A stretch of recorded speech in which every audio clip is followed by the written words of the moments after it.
Tervetuloa Kulttuurin digitaalinen polku podcastin pariin. Digitaalinen muutos saattaa tuntua pelottavalta ja se on täysin ymmärrettävää. Epävarmuus uusista työkaluista ja investoinneista voi johtaa siihen, että halutaan pitäytyä vanhassa. Mutta mitä tapahtuu, jos annamme epävarmuuden ohjata päätöksiämme?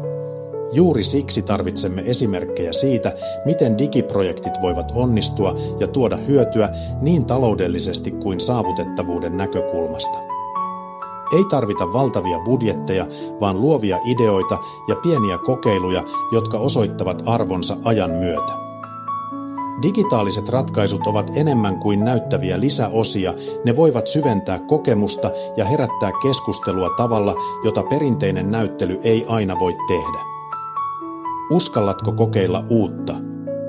Mene osoitteeseen kulttuurindigitaalinenpolku.fi ja opi kuinka pysyä relevanttina digitalisoituvassa työelämässä, kun tekoäly tulee osaksi työkulttuuria. Älä jää tekoälyn jalkoihin, vaan ota se työkaveriksi.